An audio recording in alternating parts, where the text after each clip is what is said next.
dengan konsep data besar sidik jari yang kami kembangkan hampir 13 tahun, kita sekarang pada klien itu tinggal hanya tes sidik jari saja, bisa online, bisa juga offline. Lalu kemudian dari data sidik jari itu kemudian keluar rekomendasi. Gen Z itu lebih pintar, menurut hasil data besar kami. Tapi ada catatan, Kak.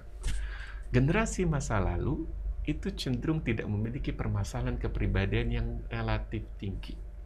Bahwa orang dengan tingkat persistensi yang tinggi itu sangat berkorelasi positif dengan orang dengan tingkat ambisi yang kuat. Orang yang suka melakukan pekerjaan dengan standar yang tinggi.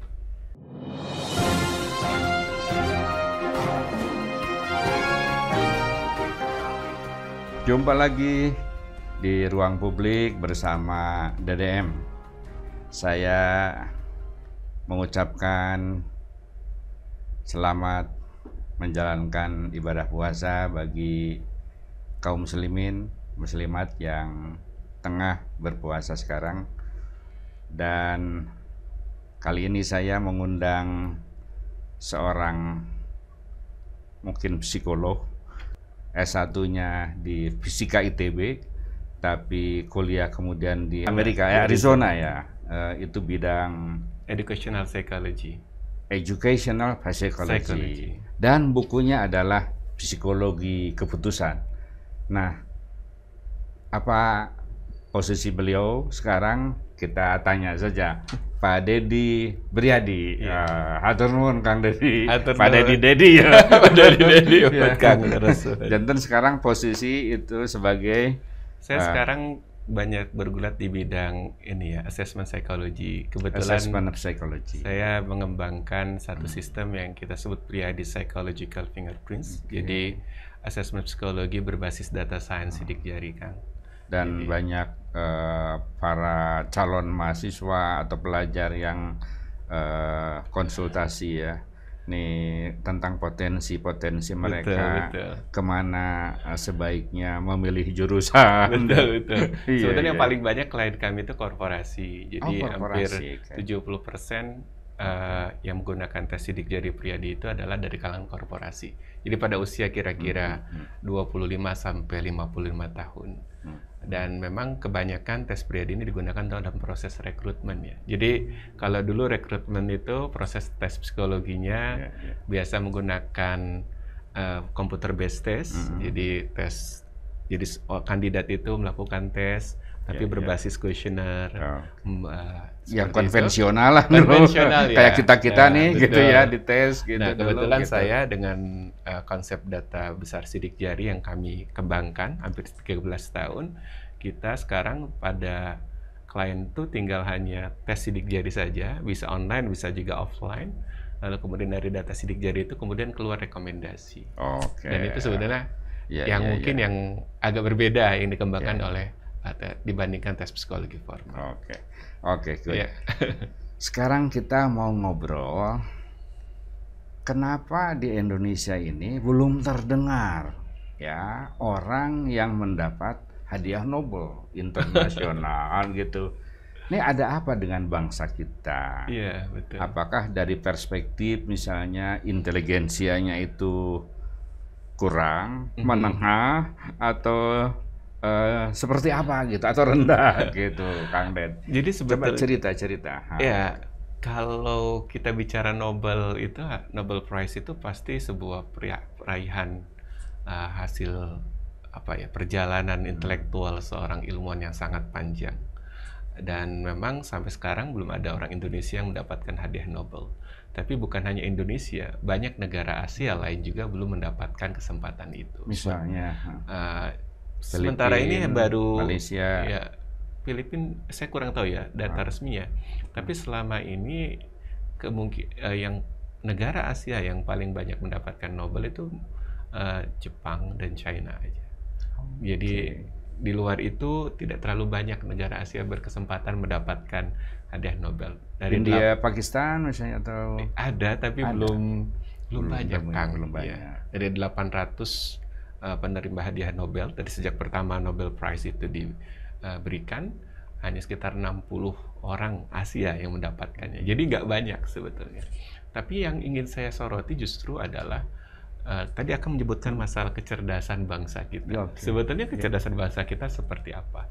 Kalau lihat dari data di tahun 2022 misalkan, in terms terkait dengan kemampuan seseorang memecahkan permasalahan kompleks yang biasa diukur dengan nilai IQ. Nah, Indonesia itu pada urutan kira-kira 80 dibandingkan negara lain dunia. Jadi termasuk tidak terlalu baik sebetulnya. Nah, yang di benar posisi 80. 80 itu data di tahun 2022. Nah, tapi yang menarik adalah sebetulnya nomor 1, 2, dan 3 itu diduduki oleh negara-negara Asia. Jepang, Taiwan, China. Jadi ras bangsa kuning sebetulnya. Yang cerdas-cerdas itu ras bangsa kuning, bukan Eropa, bukan Eropa, ya, bukan betul. Israel misalnya. Di datanya Yahudi memang yang terlihat seperti itu. Jadi ras bangsa kuning dibandingkan terhadap rata populasi bangsanya itu memang lebih tinggi kemampuan intelektualitasnya pada kapasitas pemecahan masalah kompleks, termasuk recalling memori, kemampuan dia merecall memori-memori untuk pemecahan masalah, termasuk yang paling cepat. Nah, baru kemudian ada beberapa bangsa di Eropa lainnya, misalkan Finlandia, termasuk yang tinggi, Jerman, dan sebagainya. Itu yang kita lihat. Tapi ini menariknya itu adalah bahwa bangsa Indonesia sebetulnya kan, walaupun secara umum tadi nilai tingkat IQ-nya tidak terlalu tinggi, tapi terkait dengan tingkat kebahagiaan kita termasuk yang dominan, yang paling salah satu yang paling tinggi. Bahkan ada data yang saya baca di tahun 2023 bahwa Indonesia itu termasuk bangsa yang paling bersahabat dibandingkan bangsa lainnya. Kita nomor 2, hanya kalah oleh Meksiko. Artinya orang Indonesia itu lebih guyup, lebih bahagia, lebih gotong royong. Itu satu hal yang solidaritasnya tinggi. Betul, itu yang membedakan kita dengan yang lainnya. Jadi kemampuan kita yang, mohon maaf, sedikit kurang pada pemecahan permasalahan kompleks yang diukur dengan nilai IQ, ternyata berbanding terbalik dengan hasil tentang seberapa bahagia atau seberapa kita dianggap lebih dekat satu sama lain antar satu populasinya dibandingkan negara lain. Jadi itu ada hal positif ya, Kang. IQ itu sebenarnya makin tinggi IQ, makin tinggi kemungkinan kesejahteraan seseorang atau masyarakat. Betul. Nah, teknologinya juga demikian, makin maju segala macam, dan itu untuk semua. Untuk apa itu semua? Untuk kebahagiaan, kan kira-kira gitu kira-kira ya. Betul. Jadi kita sudah mendapatkan kebahagiaannya tanpa harus memiliki IQ yang tinggi. Itu memang. Jadi dalam psikologi itu ada kebetulan saya banyak riset di bidang psikologi berbasis data science sidik jari. Kita mendapati bahwa ada istilah roller coaster kepribadian. Jadi ketika ada satu bagian dari kepribadian kita yang kuat, yang tinggi gitu, pasti ada bagian yang lemah. Nah, yang menarik adalah kalau kita bicara tentang kecerdasan sebuah bangsa. Nah, nilai tes IQ seseorang itu sebetulnya bukan anugerah yang segalanya. Karena dari satu hal yang katakanlah tinggi. Jadi penyumbang terbesar IQ itu menurut data yang kita miliki adalah yang pertama konsistensi. Kalau seseorang itu konsisten, persisten, gigih, teguh, dia akan menjadi orang yang kuat di data tes IQ-nya. Tapi salah satu penyumbang IQ yang paling tinggi juga adalah introvertness. Apakah seseorang itu lebih tertutup? Itu akan membuat seorang juga lebih tinggi pada skala tes IQ-nya. Kenapa? Makin tinggi introvert, makin tinggi IQ, kira-kira gitu. Ada kecenderungan mengarah ke sana. Kenapa? Karena orang yang introvert itu fokus dengan kepentingannya. Fokus pada dengan dirinya. Fokus dengan apa yang menurut dia itu penting. Kalau tidak penting, ngapain saya lakukan? Kalau nggak ada reward-nya di masa depan saya, ngapain saya kerjakan? Jadi salah satu kebahagiaan ketika kita itu introvert, biasanya kita memiliki warisan keluarga yang cerdas. Salah satunya itu. Nah, yang menarik adalah ada data lain yang membandingkan tingkat sebuah negara mengalami depresi, stres, mudah stres, burnout karena masalah pekerjaan dan psikologisnya. ternyata di negara-negara yang level IQ-nya tinggi, ada kecenderungan level depresinya juga menguat. Pantas di Jepang itu banyak orang yang bunuh diri ya. Iya, Ya kan, yang salah anak-anak satunya muda. mungkin bisa jadi. Iya kan, loncat dari Iya. ketinggian gitu. Tingkat depresinya memang agak tinggi ketika orang mengalami tingkat IQ yang memang relatif tinggi. Dan di data besar kami, di data besar PID Psychological Fingerprints, kita mendapati bahwa generasi sekarang itu memang lebih pinter, Kang, dibandingkan generasi-generasi, mohon maaf, Akang dan saya. Kita mah generasi boomer gitu ya. Iya, Baby generasi boomer ya. itu ternyata tidak lebih lebih pintar dibanding data tes, dibandingkan generasi-generasi Gen setelahnya. Z sekarang. Gen Z, betul. Gen Z itu lebih pintar, menurut hasil data besar kami. Tapi ada catatan, Kak. Generasi masa lalu itu cenderung tidak memiliki permasalahan kepribadian yang relatif tinggi.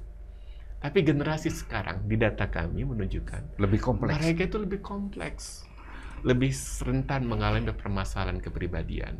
Yang dalam banyak hal boleh jadi kita melihat bahwa mereka itu lebih kreatif, lebih inovatif, tapi lebih sensitif terkait dengan stres, terkait dengan merasa pengalaman anxiety dan sebagainya. Makanya sekarang mental health lagi ngetren kan, isu-isu tentang mental health. Itu dikondisikan dengan banyak tantangan. Betul, sekarang, ya. betul. Kalau dulu kan lebih paguyubannya lebih tinggi gitu. Betul, sekarang betul. kan lebih menyendiri, terisolasi dengan media gitu ya. Gitu. Dan banyak masalah yang dihadapi gitu. Betul. Jadi simpulan data besar kita mengatakan bahwa kami ini secara data jarang menemukan kasus-kasus yang dalam terkait dengan permasalahan kepribadian, misalkan autism, attention deficit and hyperactivity disorder, major depressive disorder, Attention skizofrenia, deficit itu kurang bisa fokus, gitu dan ya.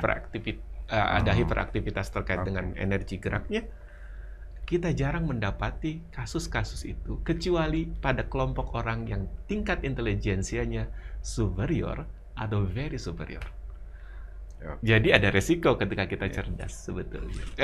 Tidak ada yang Tidak ada yang sempurna lah gitu ya. Betul. Kita kembali nih, catatannya adalah bahwa makin tinggi satu bangsa atau seseorang yang tingkat intelijensinya tinggi, makin tinggi, makin berpeluang ada resiko, betul. Resiko stresnya, betul. Kan gitu, betul. makin tinggi juga. Betul. Makin kurang gitu ya, intelijensi itu punya potensi justru tingkat kebahagiaannya lebih besar. Betul, karena nothing tulus. Hidup enjoying gitu life gitu. Jadi pada ekstrim kepribadian tuh pada aspek salah satu tingkat penilaian kepribadian itu ada nilai namanya disebutnya mental alertness. Jadi seberapa kita memiliki sense of urgency, kepekaan terhadap sebuah hal penting. Nah, kalau diambil ekstrimnya di nilai itu, ekstrim kanan, itu membuat orang itu memiliki kebiasaan untuk berpikir sangat dalam terhadap permasalahan yang dihadapi. Sehingga ada overthinking di situ, ada anxiety, kecemasan, ada perasaan dalam banyak hal cemas terhadap satu hal di masa depan, lebih tinggi. Tapi kalau ditarik ekstrim kirinya, itu berarti orang yang relax, yang easy going, yang enjoying life, yang dalam banyak hal business as usual. Business as usual. Dan yang harus diakui, mayoritas masyarakat kita seperti itu. Jangan-jangan orang Sunda lebih bahagia meskipun kurang dapat apa-apa. Ya kan, tingkat misalnya tingkat competitiveness untuk migrasi, transmigrasi, kan lebih sedikit orang Sunda itu. Lalu tidak punya pekerjaan, ada kakek, ada paman kan gitu. Itu salah satunya bisa jadi seperti itu. Misalkan dalam bahasan psikologi disebutnya pada aspek nilai need to achieve, keinginan untuk berprestasi. Jadi kalau orang ekstrim di sisi kanan, kalau need to achieve-nya itu tinggi, dia itu akan terlihat lebih ambisius, memiliki standar kerja yang tinggi, tidak mau kalah, selalu ingin menunjukkan prestasi yang lebih dibandingkan yang lain, academically atau dalam bisnis apapun. Tapi sebelah ekstrim sebelah kiri itu yang kita sebut sebagai orang-orang yang dia itu satisfied, lebih mudah berpuas diri, qanaah lah kan. Dan memang kita dapati di sebagian besar masyarakat kita memang cenderung Seperti itu ya. lebih qanaah, lebih menerima dengan hasil apapun, gitu. Ya, apalagi ditambah lagi dengan pengajian harus sabar apa Betul, gitu ya. betul. Gitu. Iya. Iya, kayak kasus misalnya di daerah Ranca Ekek, Majalaya Betul. yang banyak pabrikan di situ. Betul. Ternyata beberapa penelitian menunjukkan bahwa yang bekerja di sana itu lebih didominasi oleh orang di luar Sunda. Oh, Iya. Kenapa katanya orang-orang Sunda di sekitar situ itu tidak mau kerja di pabrik itu? Jawabannya gengsi katanya. Jadi lebih baik ya tadi mungkin ngapain lah kelihatan kerja di pabrik, mungkin ya seperti apa ya, jadi pekerja mungkin dalam tanda petik rendahan gitu, masih ada kakek, masih ada paman mungkin gitu, masih ada sawah yang masih ada sawah gitu. Nah, ini menarik nih kalau kita bandingkan dengan konfigurasi katakanlah komunitas atau suku bangsa di kita, gitu ya. Nah, tentu kalau dibandingkan secara global tadi ya kita dalam posisi tidak menggembirakan betul. Nah, cuma tentu di beberapa subkultur gitu ya. Mungkin ada yang tadi ini lebih inteligensianya lebih tinggi. Katakanlah misalnya banyak orang Minang yang ya dibilang banyak yang cerdas misalnya. Atau misalnya masyarakat mana lagi. Karena ada fakta juga bahwa orang-orang yang sekolah di luar negeri dari kita ini banyak juga yang brain drain ya, yang sudah selesai sekolah di luar negeri ya, itu kerja di sana gitu, tidak balik ke sini. Gimana, Kang Ded? Ini menarik. Kalau bahasanya bisa, tadi kita bicara tentang populasi dunia, lalu kita bicara tentang populasi di Indonesia. Problem di Indonesia biasanya datanya itu kurang lengkap seperti data-data di dunia. Kita kadang lebih gampang mencari data dari negara tetangga dibandingkan negara di Indonesia. Tapi ini menarik pengalaman ini ya kawan saya. Menurut kawan saya, biasanya peserta tim Olimpiade TOFI itu, jadi ada tim elit lah untuk peserta Olimpiade Fisika Indonesia. Biasanya kalau didominasi oleh kalau suku itu dari ras ini China misalkan. Ya, itu. Memang tadi kan dari ras kuning itu luar biasa kemampuan intelektualnya. Tapi kalau in term of suku ya, dari suku di Indonesia itu termasuk yang dimention agak bold itu adalah Bali. Jadi justru Bali ya. Memang Bali itu banyak melahirkan intelektual yang bagus ya, yang sangat baik menurut saya di bidangnya, terutama bidang sains ya. Nah, tetapi yang menarik adalah kita kalau bicara tentang tadi bahwa ada kaitan antara kecenderungan seorang dengan kemampuan intelektualitas yang tinggi dengan potensi stres mengalami depresi karena sebuah pekerjaan atau karena sebuah tekanan. Itu ada data yang menarik bahwa secara nasional tingkat depresi orang Indonesia itu 1,4 per 1000 populasi. 1.000 penduduk. 1,4 per 1000 penduduk. Itu nasionalnya. Tapi di Bali itu 11 per 1000 penduduk. Jadi sangat tinggi, jomplang, berkali-kali lipat tingkat potensi seseorang itu mengalami stres. Mengapa demikian? Saya meyakini bahwa tadi kultur orang Bali yang inovatif. Inovasi itu kan sangat terkait dengan kecerdasan. Kultur orang Bali yang dalam banyak hal kalau melakukan sesuatu itu sense of art-nya sangat tinggi, dengan persistensi, gigih, throughout juga, seksama dalam banyak hal, itu membuat mereka itu secara intelektualitas memang tinggi. Jadi kalau kata para psikolog sekarang lagi ngetren istilah grit. Jadi penyumbang kesuksesan itu katanya karena 2 faktor kepribadian.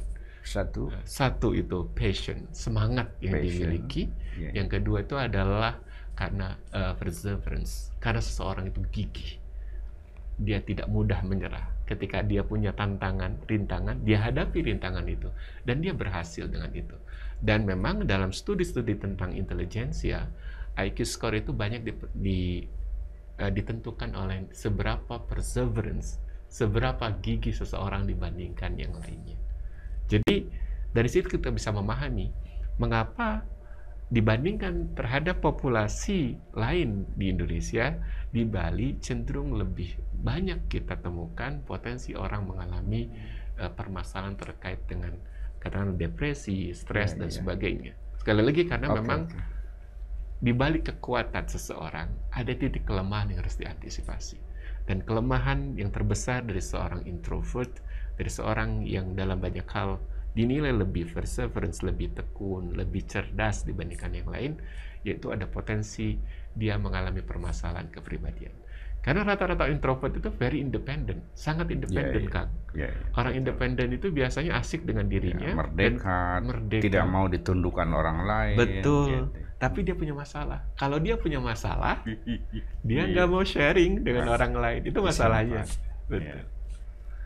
Ya, mungkin ada juga barangkali faktor luar ya. Betul. Itu kan kalau di Bali itu relatif seperti masyarakat kosmopolit kan gitu. Betul. Ya.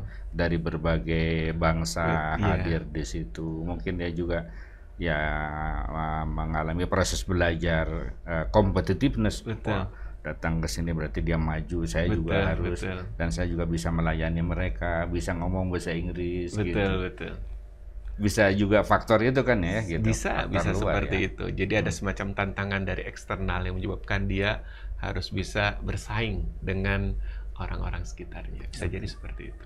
Tapi saya meyakini berdasarkan data dari argumentasi besar Big Data Behavior Genetics bahwa hampir 80% permasalahan kepribadian itu dipengaruhi oleh aspek genetik yang dibawa. Misalkan oleh orang tuanya. Oleh dia dari orang tuanya. Misalkan autism itu hampir 80% pengaruh genetik itu kuat. Termasuk juga tadi yang saya sebut ADHD, Major Depressive Disorder, itu kuat. Dan dalam profesi-profesi tertentu, misalkan akuntan publik, tingkat stresnya itu lebih tinggi dibandingkan yang lainnya.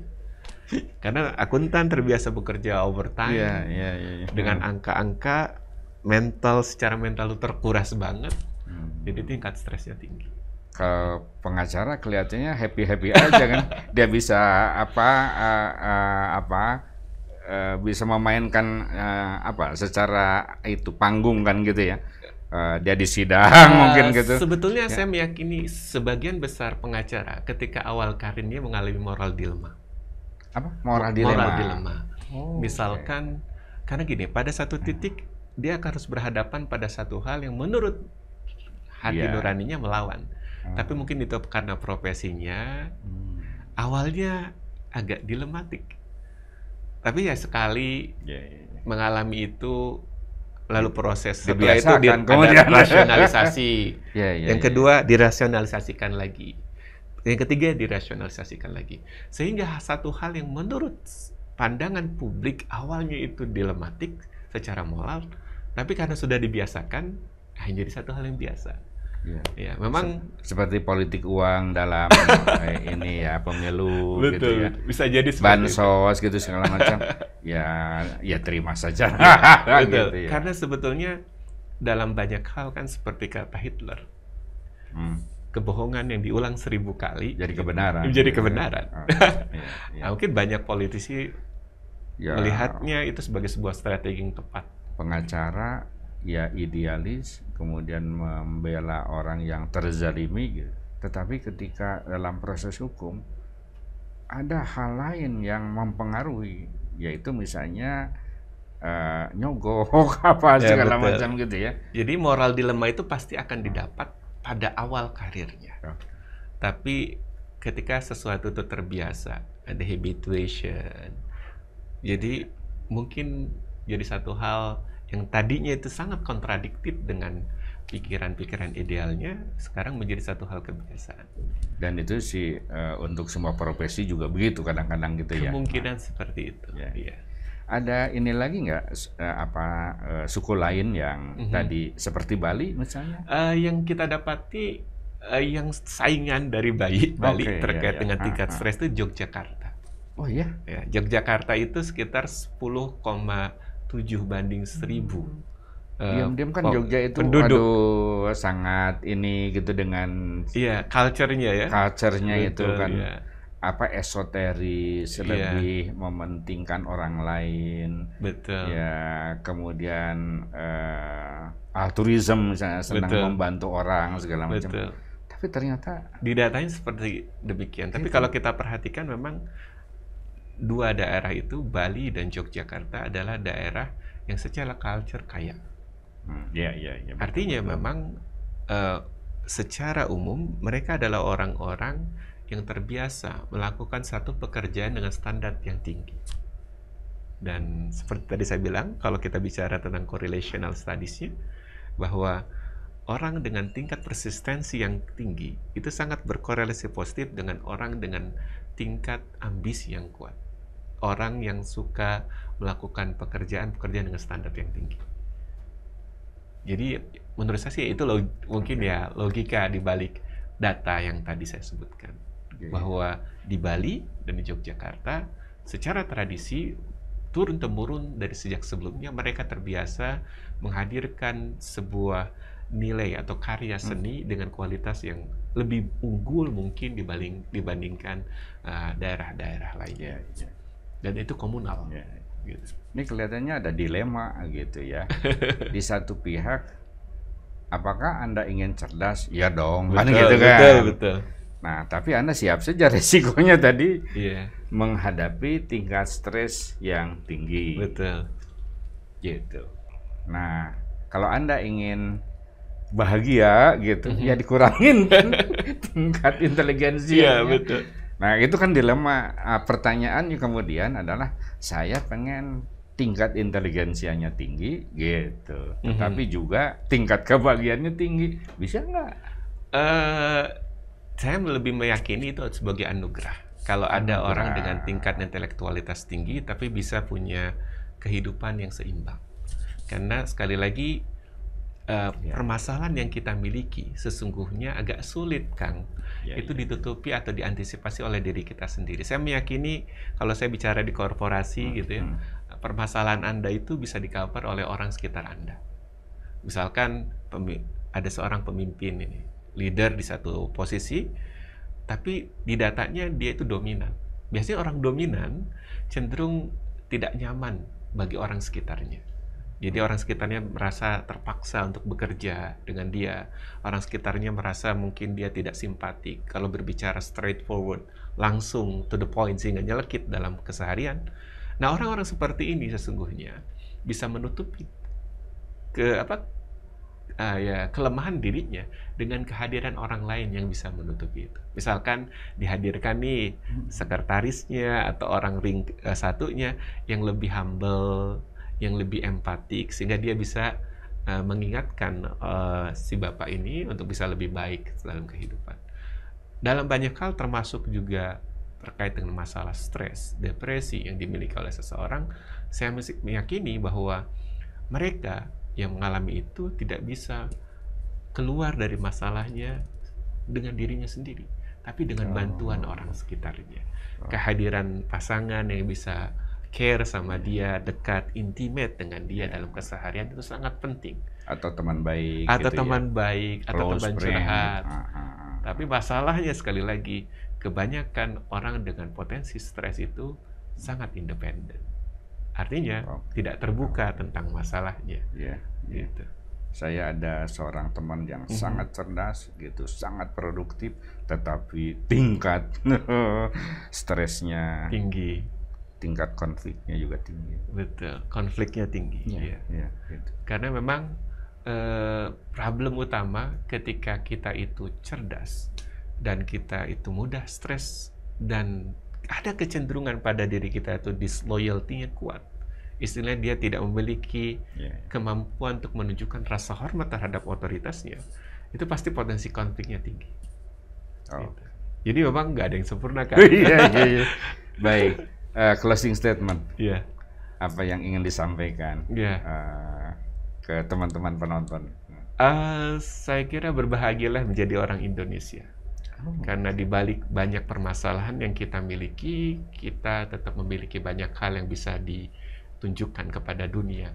Bahwa kita sebagai bangsa tetap solid, tidak terpecah belah, Tetap bersatu, meskipun tetap beraneka ragam, tetap terjaga tetap juga. beraneka ragam, karena memang kunci dari permasalahan yang kita hadapi itu adalah dengan kita menghadapinya dengan tetap solid, tidak konflik dengan orang dan sebagainya. Jadi intinya ya bersyukurlah sebagai orang Indonesia, karena kita adalah bangsa yang besar, bangsa yang beragam, tapi sekali lagi di balik semua kesulitan kita, insya Allah ada hal kebaikan yang kita miliki. Setidaknya dari kasus intelijensia, memang betul kita secara level intelijensia tidak terlalu tinggi, tapi pada level kebahagiaan, pada level kemampuan kita untuk guyup ya, dekat dengan orang lain, Indonesia salah satu bangsa yang paling dinilai memiliki soliditas terkait dengan kawan, keinginan untuk membantu orang yang paling tinggi di antara bangsa lain di dunia. Oke, itulah obrolan saya dengan Kang Dadi Priadi. Sampai jumpa.